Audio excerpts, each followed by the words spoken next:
Good morning to all. सभी जो अभी आए हैं उन सभी को भी गुड मॉर्निंग, सभी को हैप्पी गुड मॉर्निंग। ठीक है, और आज जो चैप्टर हम शुरू करने वाले हैं, वो ज्योग्राफी का बहुत ही अच्छा टॉपिक है, बहुत ही बढ़िया टॉपिक है और आई होप सबको समझ में आ जाएगा। ओके, हाँ जी, आज जो हम टॉपिक डिस्कशन करने वाले हैं वो आप आज एक अलग तरीके से तैयारी करेंगे, है ना। ठीक है, तो आज का जो लेसन है हमारा सबसे अच्छा लेसन है, सबसे बढ़िया लेसन है और उसका नाम है मिनरल एंड पावर रिसोर्स। ठीक है, जिस भी बच्चे के डाउट हो गए हम लास्ट में क्लियर करेंगे। ठीक है, तो आज हमारा सबसे अच्छा टॉपिक है mineral and power resource. Mineral का मतलब होता है खनिज, जो कि माइनिंग करके जमीन से निकाला जाता है, खनिज कहते हैं उसको। ओके, तो मिनरल एंड पावर रिसोर्स, बेटा म्यूट कीजिए। तो पावर रिसोर्स मतलब कि एनर्जी का रिसोर्स जो होता है जिससे सभी को एनर्जी मिलती है, जिसे कहते हैं। ठीक है, तो देखिए इस लेसन को हम डिस्कशन करने वाले हैं। ज्योग्राफी का लेसन है, बहुत अच्छा लेसन है। आप देख पा रहे हैं कि बोर्ड पे मैंने कुछ लिखा हुआ है, आप वीडियो भी देख सकते हैं और स्क्रीन के अकॉर्डिंग भी चल सकते हैं। ठीक है, वीडियो में देखिए सबसे ऊपर लास्ट में कोने में लिखा है व्हाट इज मिनरल। आप देख पा रहे हैं व्हाट इज मिनरल, है ना, व्हाट इज मिनरल लिखा हुआ है, आप देख पा रहे हैं ये है व्हाट इज मिनरल। मिनरल क्या होता है? दुनिया में अभी तक 2800 टाइप के मिनरल जो है वो ढूंढ लिए गए हैं। पूरी दुनिया में 2800 2800 प्रकार के मिनरल ढूंढ लिए गए हैं, जिनमें से और यानी कि मिनरल और जो है वो आयरन और टाइप के जो भी होते हैं वो 100 टाइप के ढूंढे गए हैं। पूरी दुनिया में जो डिस्कवर किए गए मिनरल्स वो 2800 टाइप के मिनरल्स ढूंढ लिए गए हैं। ओके, अब मिनरल होता क्या है एक्चुअली में? खनिज कहते हैं इसे हिंदी में। खान खोद कर जो बाहर निकाला जाएगा वो खनिज होगा, मिनरल होगा। ठीक है, तो मिनरल होता क्या है? ए नेचुरली अकरिंग सब्सटेंस, एक नेचुरली जमीन में मिलने वाला, जमीन के अंदर छुपा हुआ, ठीक है, नेचुरली अकरिंग सब्सटेंस एक ऐसा तत्व होता है जो जमीन के अंदर, भूमि के अंदर, लैंड के अंदर छुपा होता है। ठीक है, that has a definite chemical composition, जिसकी एक अपनी केमिकल कंपोजिशन भी होती है, और उसका एक डेफिनेट स्ट्रक्चर होता है। ठीक है, अलग अलग प्रकार के मिनरल का कलर अलग होता है, अलग अलग प्रकार के मिनरल का टेक्सचर अलग अलग होता है। हाँ जी, यस बिल्कुल। A naturally occurring substance that has a definite chemical composition is called mineral. Very good. ठीक है, ओके, अब आगे देखिए। तो क्या होता है, ये कितने टाइप के? 2800 टाइप के हैं ये। ठीक है, और जो है और इनकी जो आइडेंटिफिकेशन करनी हो तो ये अलग अलग कलर के होंगे, अलग अलग डेंसिटी के होंगे और अलग अलग इनकी हार्डनेस अलग अलग होगी और केमिकल प्रॉपर्टी भी अलग अलग होगी। ओके, तो इस तरह पाई जाती है। ओके, मिनरल जो है अलग अलग जियोलॉजिकल प्रोसेस के थ्रू बने थे। मिनरल जो है बहुत टाइम लगा उनको बनने में, बहुत साल से वो दबे पड़े रहे और फिर उनको इंसान ने उनको निकालना शुरू कर दिया। तो मिनरल जो कैसे मिलते हैं? डिफरेंट जियोलॉजिकल प्रोसेस जो हुआ है यहाँ पर धरती पर, जो भी बदलाव हुए हैं धीरे धीरे। जियोलॉजिकल प्रोसेस का मतलब है धरती पर किए हुए बदलाव जो कि नेचुरली गॉड मेड होते हैं। ठीक है, तो जियोलॉजिकल प्रोसेस के थ्रू जो भी यहाँ पर बना है उसमें अलग अलग मिनरल के अलग अलग कलर होता है, अलग अलग मिनरल का अपनी एक डेंसिटी होती है, उसका एक संगठन होता है, अलग मिनरल की अपनी एक हार्डनेस होती है, मिनरल्स की अपनी एक केमिकल प्रॉपर्टी भी होती है। सारे मिनरल एक दूसरे से अलग अलग होते हैं, जैसे आयरन और अलग हो गया, कॉपर और अलग हो गया, इसके अलावा टीन अलग हो गया, लीड यानी कि सीसा धातु अलग हो गई, नॉन जो मेटल होते हैं वो भी मिनरल भी अलग, जैसे लाइमस्टोन हो गया, ये सब थोड़े अलग अलग होते हैं। ठीक है, अब बात कर लेते हैं टाइप ऑफ मिनरल कि मिनरल कितने प्रकार के होते हैं। तो मिनरल भाई दो प्रकार के होते हैं, मेन तो मेटालिक मिनरल और नॉन मेटालिक मिनरल। ठीक है, मेटालिक मिनरल्स और नॉन मेटालिक मिनरल्स, ये दो टाइप के होते हैं। तो मेटालिक में भी दो कैटेगरी बांट सकते हैं हम। मेटालिक यानी कि धात्विक खनिज। मेटालिक मिनरल का मतलब है प्रॉपर्टी अलग अलग होती है सारे मिनरल्स की, स्नेहा सबकी प्रॉपर्टी मिनरल्स की अलग अलग होती है, ठीक है, सबकी प्रॉपर्टी अलग अलग होती है, सबका जो स्ट्रक्चर होता है वो भी अलग अलग होता है, ठीक है। जैसे कि अब हम मिनरल को टाइप कर सकते हैं, एक नंबर मेटेलिक और दूसरे वाला नॉन मेटेलिक, ठीक है, मेटेलिक और नॉन मेटेलिक। तो मेटेलिक मिनरल में फेरस मिनरल हो गया और नॉन फेरस हो गया, फेरस और नॉन फेरस। अब इसका मतलब क्या है फेरस का, जिसमें लोहा धातु हो।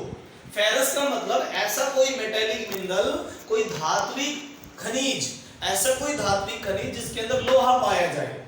तो लोहा पाया जाएगा तो वो फेरस हो गया, और लोहा नहीं पाया जाएगा तो वो नॉन फेरस हो गया।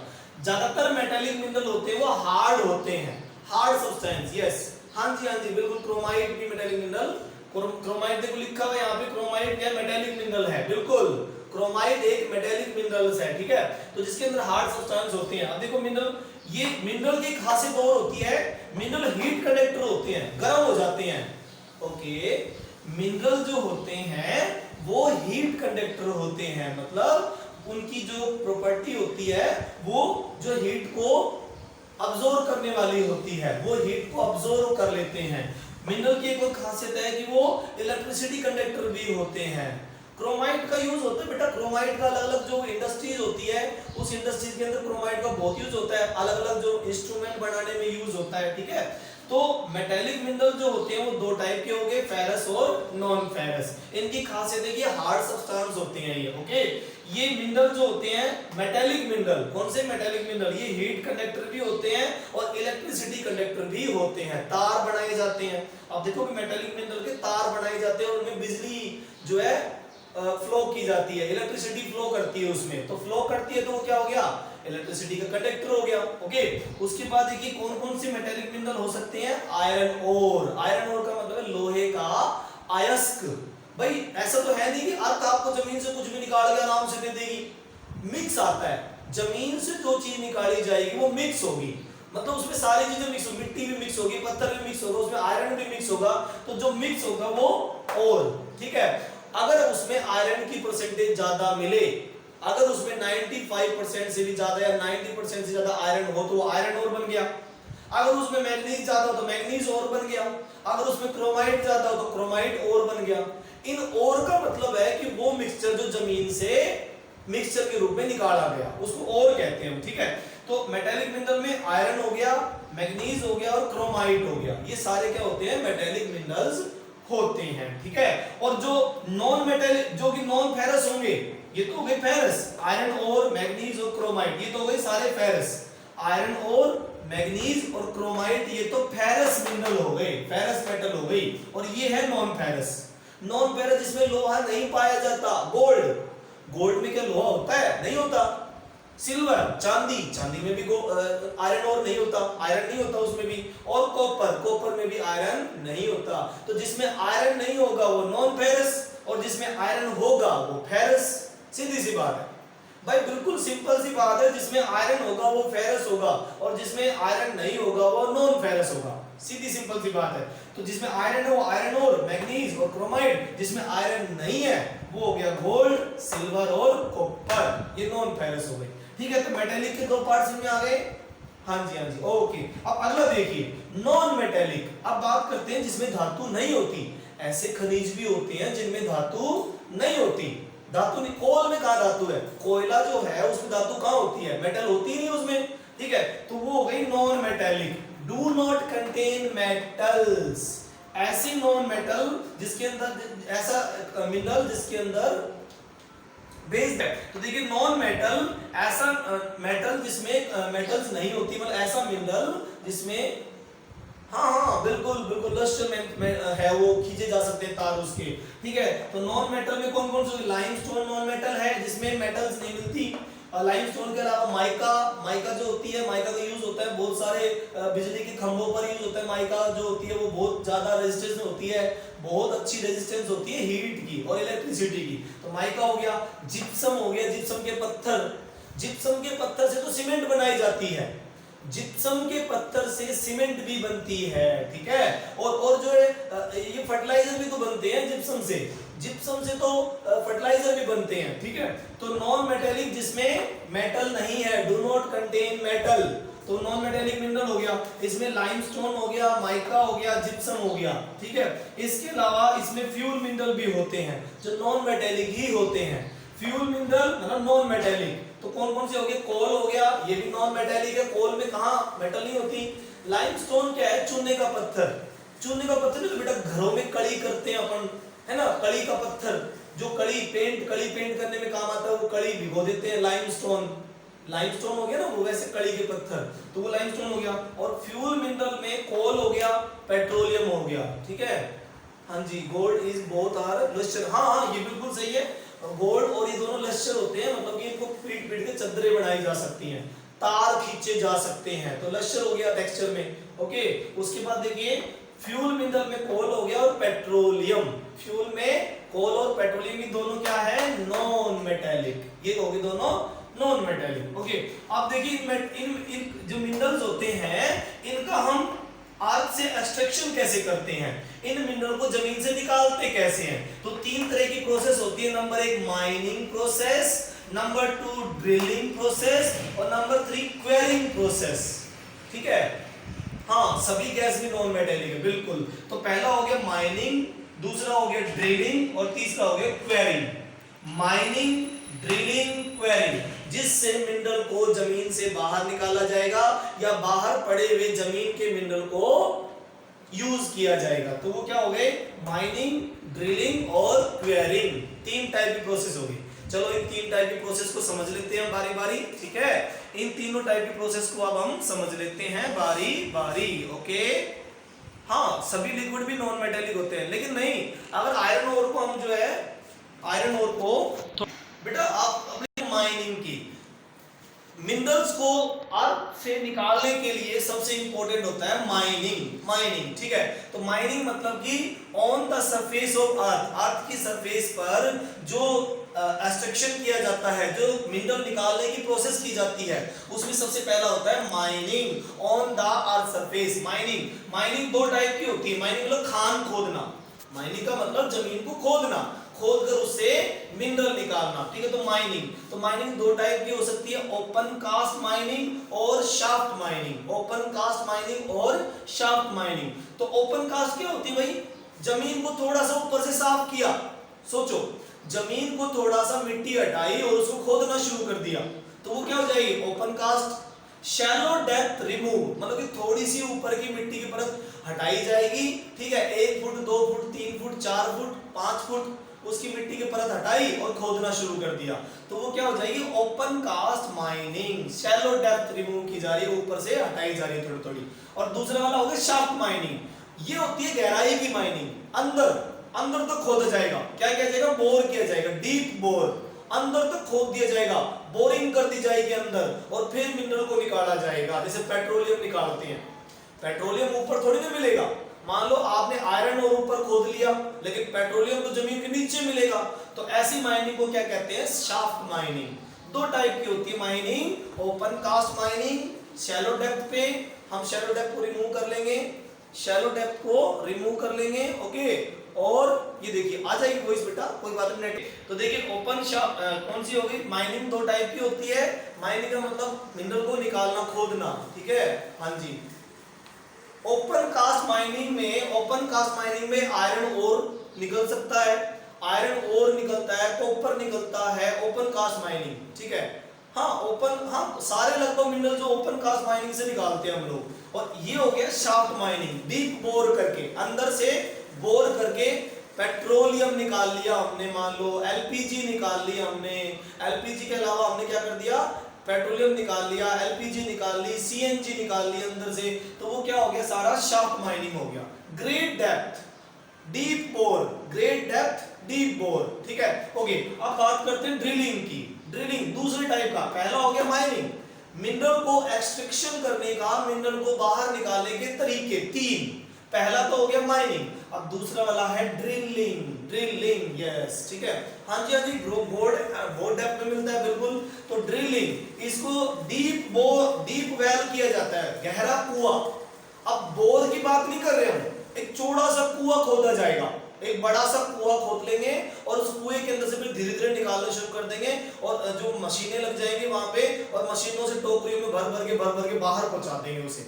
तो इस तरह की जो माइनिंग होती है उसको ड्रिलिंग कहते हैं हम। क्या कहते हैं? ड्रिलिंग। ड्रिल मशीन ले जाते हैं अंदर, कुआं खोद लेते हैं बड़ा सा और कुआं खोद के, हाँ जी, ड्राफ्ट माइनिंग भी कहते हैं इसको। यस, ठीक है, एग्जांपल ड्राफ्ट माइनिंग भी है, बिल्कुल। तो वो क्या है, चारों तरफ चौड़ा सा कुआं कर लिया और ड्रिल मशीन से खोदते चले गए, जो भी निकलता चला गया उसको बाहर पहुंचा देंगे।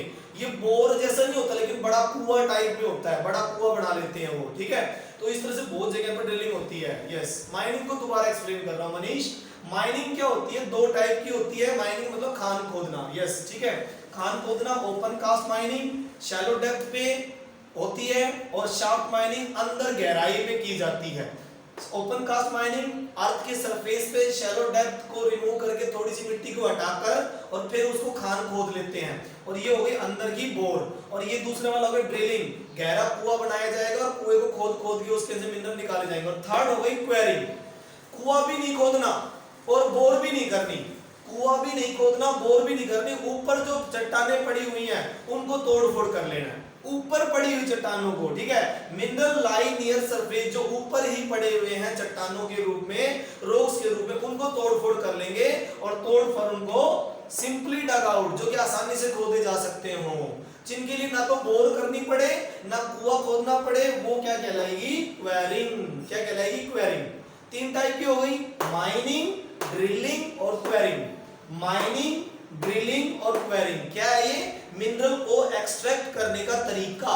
यस, माइनिंग क्या होती है?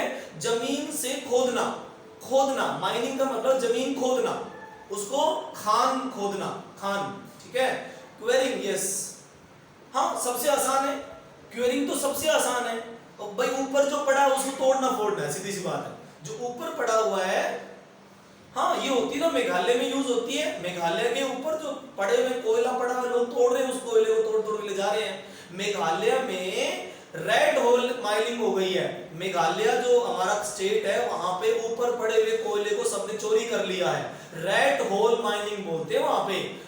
चेरापूंजी डिस्ट्रिक्ट के आसपास जो है वहां के लोगों ने उसको निकाल लिया है, ठीक है। तो उसको क्वेरिंग कर दिया वहां पे बड़े लेवल पे। ओके, अब देखिए पूरा मिनरल्स मिलते कहां कहां है पूरे वर्ल्ड में, आप देख पा रहे हो कि मिनरल्स मिलते कहां कहां पर हैं, ठीक है। तो आप देखोगे मैंने बोर्ड पे लिखा डिस्ट्रीब्यूशन ऑफ मिनरल, ठीक है, हाँ जी, हाँ जी।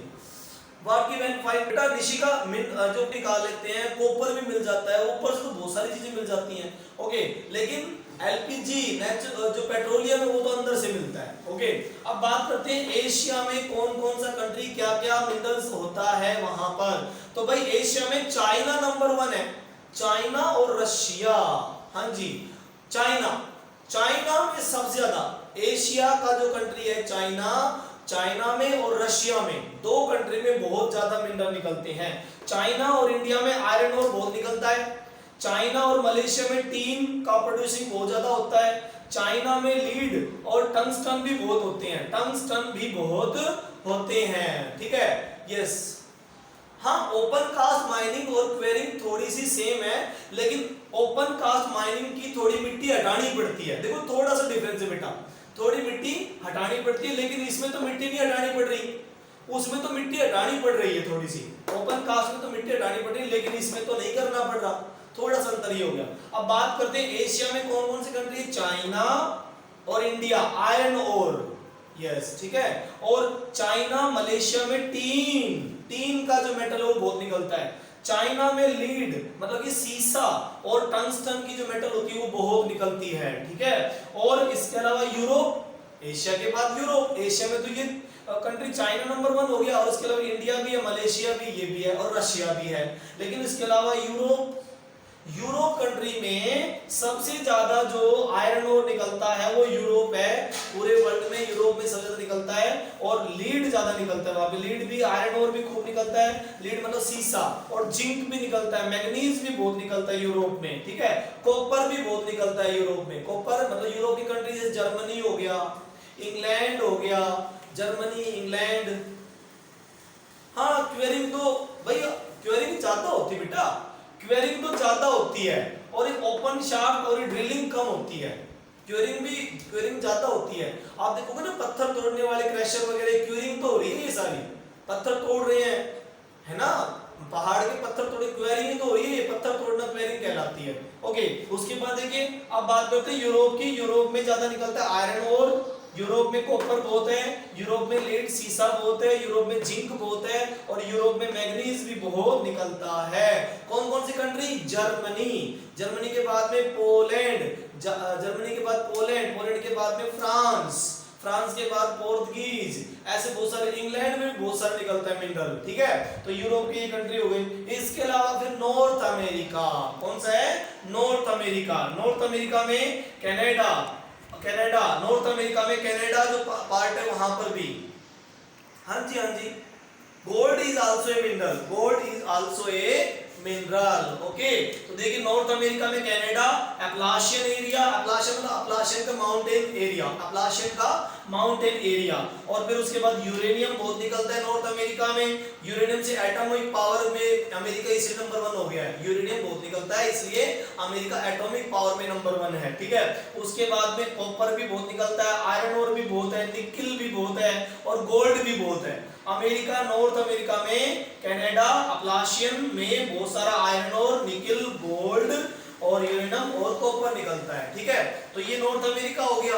अब उसके बाद में साउथ अमेरिका, साउथ अमेरिका में ब्राजील और बोलीविया। यस, हाँ, लद्दाख में भी होता है यूरेनियम, तो लद्दाख में बहुत होता है, बिल्कुल सही बात है।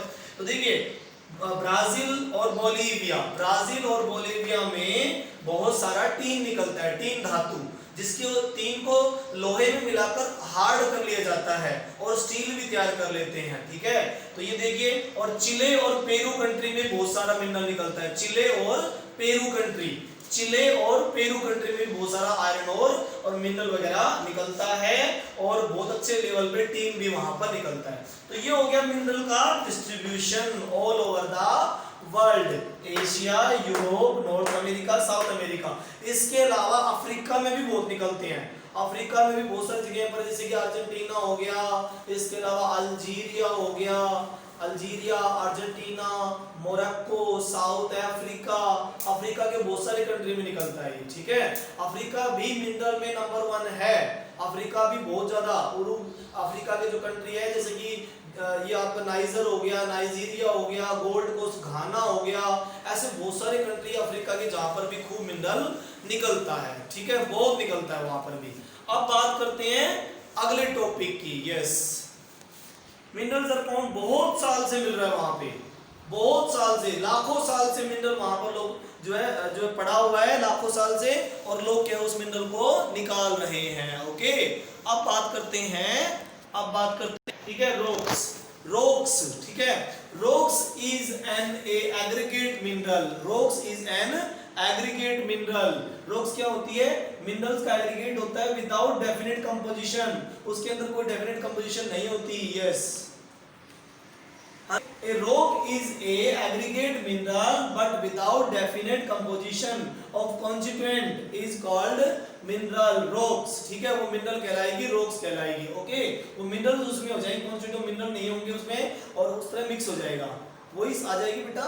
कोई बात, रॉक्स के बारे में समझ में आ गया हमें। रॉक्स क्या होती है? जिसमें एग्रीगेट होते हैं मिनरल बहुत सारे, लेकिन डेफिनेट कंपोजिशन उनकी अलग अलग होती है। अब बात करते हैं पावर रिसोर्स की। अभी तक हमने मिनरल रिसोर्स को पढ़ा, लेसन का पूरा नाम क्या था? मिनरल्स एंड पावर रिसोर्स, मतलब कि एनर्जी।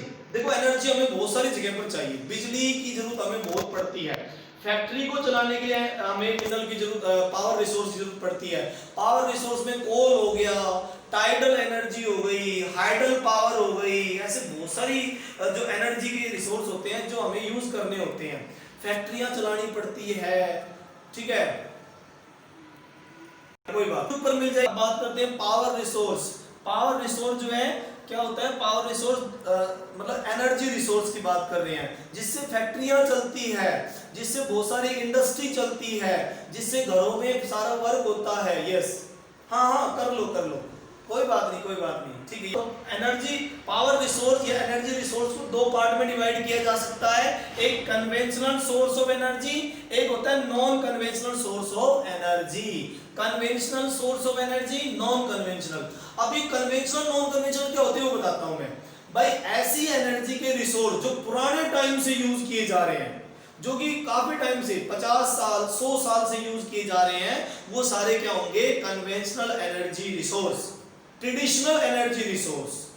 कन्वेंशनल एनर्जी रिसोर्स और नॉन कन्वेंशनल में अंतर ये है, हाँ बिल्कुल न्यूक्लियर एनर्जी में आएगा। ओके, तो कन्वेंशनल एनर्जी रिसोर्स और नॉन कन्वेंशनल एनर्जी रिसोर्स दो टाइप के रिसोर्स होते हैं। पावर रिसोर्स दो टाइप के होते हैं, कन्वेंशनल और नॉन कन्वेंशनल। तो कन्वेंशनल वो है जिसको काफी टाइम से लोग यूज कर रहे हैं, जैसे कि मान लो कोल हो गया, काउ डंग केक हो गया, ये क्या है? सारे गोबर के उपड़े जो होते हैं उसको काफी टाइम से लोग यूज करते आ रहे हैं। लकड़ियां हो गई, लकड़ियां भी तो एनर्जी के लिए यूज की जाती है, आग जलाते हैं, रोटियां बनाते हैं, है ना, खाना बनाते हैं, तो वो लकड़ियां हो गई, काउ डंग केक हो गया, इसके अलावा कोल हो गया, ये सारे जो पुराने टाइम से, पेट्रोलियम हो गया, ये काफी 50 साल से भी ज्यादा टाइम हो गए इनको यूज करते हुए हमें। तो जो काफी टाइम पहले से यूज किए जा रहे हैं वो तो हो गए कन्वेंशनल, और जो अभी 5-10 साल में, जो अभी 5 साल या 10 साल में नए सोर्स हमने ढूंढे हैं और हम 10-20 साल से उनका यूज कर रहे हैं,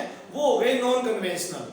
भाई जो अभी यूज किए जा रहे हैं वो तो हो गए नॉन कन्वेंशनल, और जो पुराने टाइम से यूज किए जा रहे हैं वो हो गए कन्वेंशनल। ठीक है, तो देखो कन्वेंशनल कौन कौन से हैं? फायरवुड हो गया, ये भी कन्वेंशनल हो गया, मतलब लकड़ियां जलाने के लिए जो यूज की जाती है वो भी कन्वेंशनल हो गया। फॉसिल फ्यूल हो गए, फॉसिल फ्यूल मतलब कि भाई दबे हुए जो मान लो पेट्रोलियम निकलता है या जो भी निकलता है वो फॉसिल फ्यूल भी क्या हो गए? कन्वेंशनल हो गए। इसके अलावा कोल भी कन्वेंशनल सोर्स है। कोल कहां से निकलता है? चाइना में बहुत कोल निकलता है, यूएसए में भी बहुत कोल निकलता है, और इंडिया में भी, झारखंड में भी बहुत सारा कोल निकलता है, और मयूरभंज में, रानीगंज की खान में बहुत सारा कोल निकलता है। ठीक है, और कन्वेंशनल कौन कौन से हैं? नेचुरल पेट्रोलियम, पेट्रोलियम जो है जिसमें पेट्रोलियम को ब्लैक गोल्ड भी कहा जाता है, पेट्रोलियम को काला सोना भी कहा जाता है। पेट्रोलियम क्या होता है? पेट्रोलियम जिसको काला सोना कहा जाता है। तो देखिए पेट्रोलियम में डीजल भी पेट्रोलियम है, पेट्रोल भी पेट्रोलियम है, केरोसिन भी पेट्रोलियम ही कहलाएगा, और वैक्स भी पेट्रोलियम कहलाएगा, और पेट्रोलियम प्रोडक्ट से प्लास्टिक जो बनता है उसको भी पेट्रोलियम प्रोडक्ट ही हम कहते हैं। ठीक है, तो कौन कौन से हो गए? Conventional firewood, fossil fuel, non conventional solar energy है, बिल्कुल सोलर एनर्जी को तो 10-20 साल से यूज कर रहे हैं हम लोग, 10-20 साल से यूज कर रहे हैं, वो नॉन कन्वेंशनल है। ओके, तो कन्वेंशनल में क्या हो गया? फायरवुड, फॉसिल फ्यूल, कोल, पेट्रोलियम। ठीक है, पेट्रोलियम जो वर्ड है वो लैटिन वर्ड है, आपको मैं बता दूं एनटीएससी में क्वेश्चन आ गया तो फंस जाओगे। आप देखिए एक बार फिर से, पेट्रोलियम लैटिन वर्ड है, पेट्रो का मतलब है रोक्स, पेट्रो PETRO, पेट्रो का मतलब है rocks, Petra, yes Petra, Petra का मतलब होता है रोक्स, और लियम का मतलब है rocks oil, rocks oil, rocks के अंदर पड़ा हुआ ऑयल। ठीक है, मतलब कि किस में से निकलेगा? सेडिमेंट्री में। पेट्रोलियम हमेशा सेडिमेंट्री रोक्स में ही निकलता है और कहीं पर नहीं निकलता। सेडिमेंट्री यानी कि अवसादी चट्टानों के अंदर से लेयर बनी होती है, उन लेयर से फिर हम बोरिंग करके, शाफ्ट माइनिंग करके उसको निकाल लेते हैं। क्या करते हैं? शाफ्ट माइनिंग, और शाफ्ट माइनिंग करके उस पेट्रोलियम को निकाल लेते हैं और उसके बाद उसका यूज कर लेते हैं। ओके, तो ये हो गया।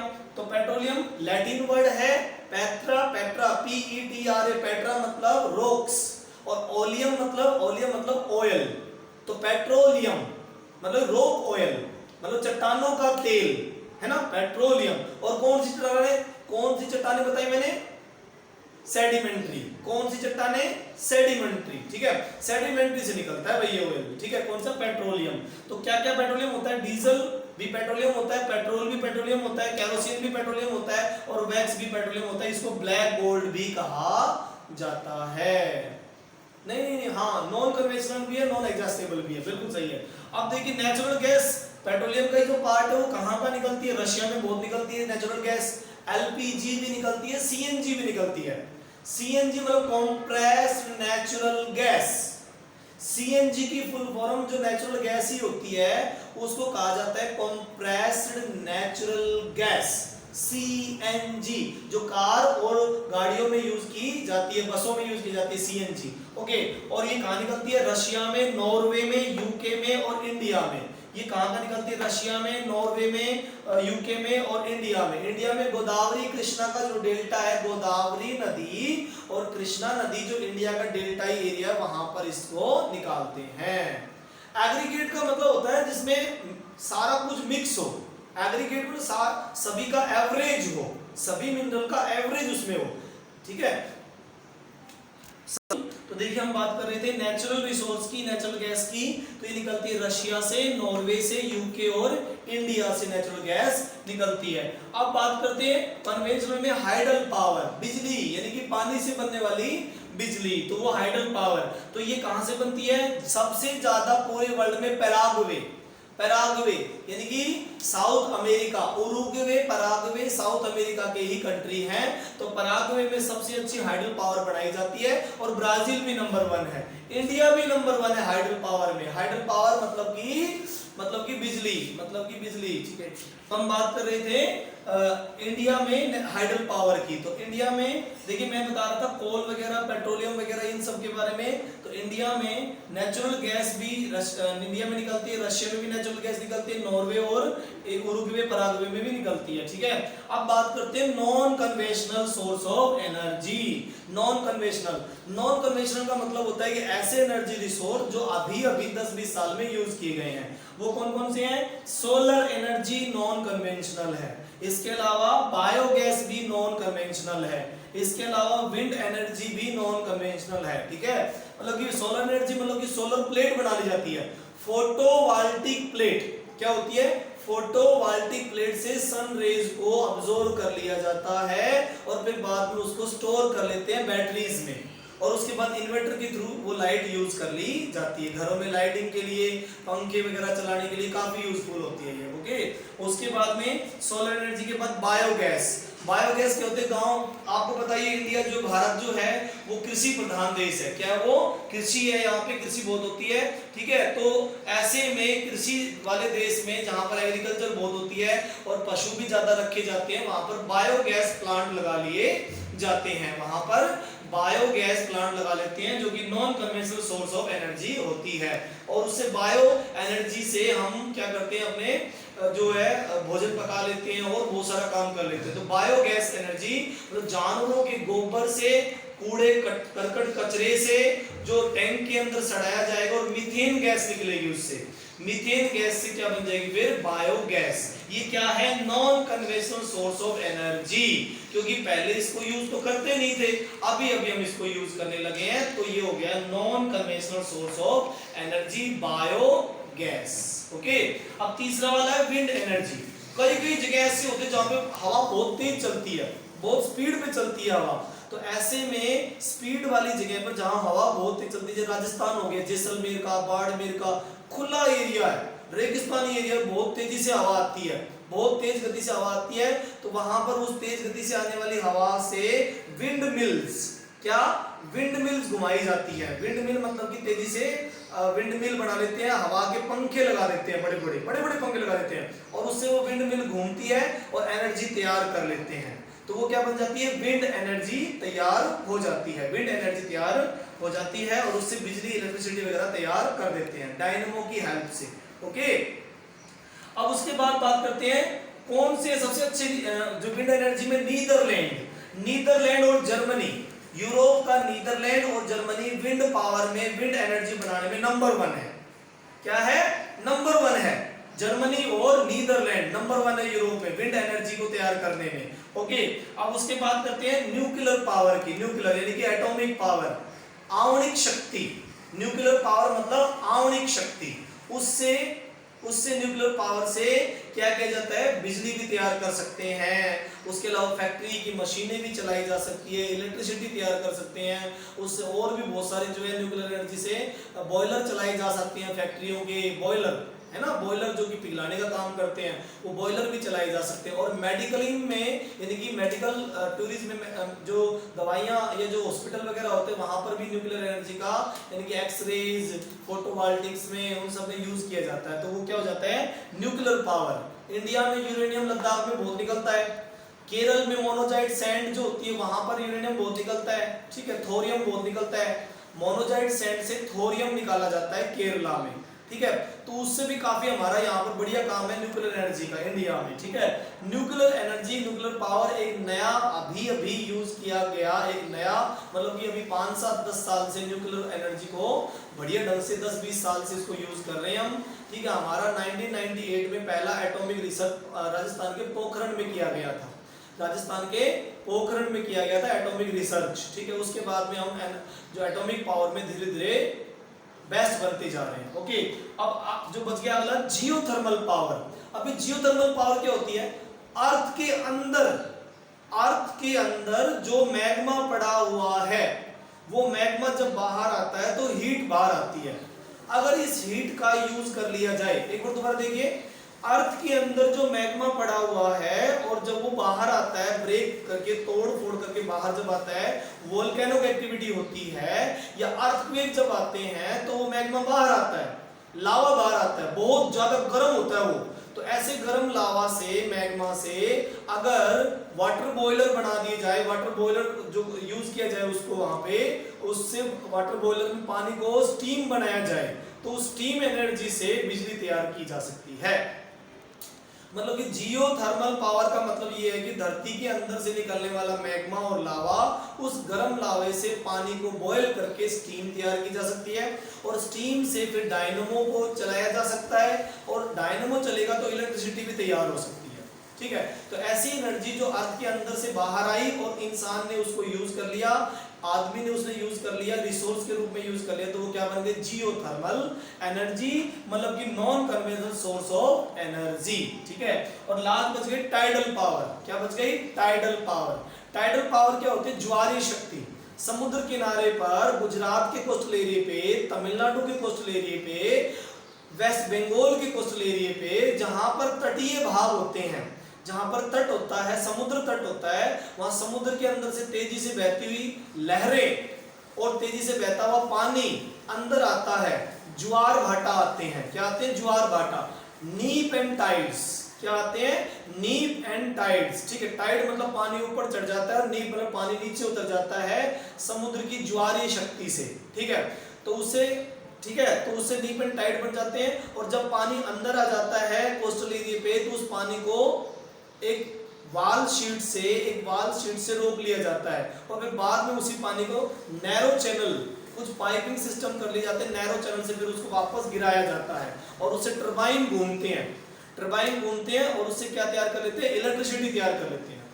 मैं इसको टाइडल पावर को एक बार फिर समझा रहा हूँ। गुजरात के एरिया में, तमिलनाडु का नागरकोइल एरिया, ठीक है, विशाखापट्टनम एरिया, वेस्ट बंगाल के एरिया, जो समुद्र के किनारे जो है, उनमें समुद्र के पानी का जो टाइड बनता है और नीप एंड टाइड बनता है 12-12 घंटे के डिफरेंस पे, ठीक है।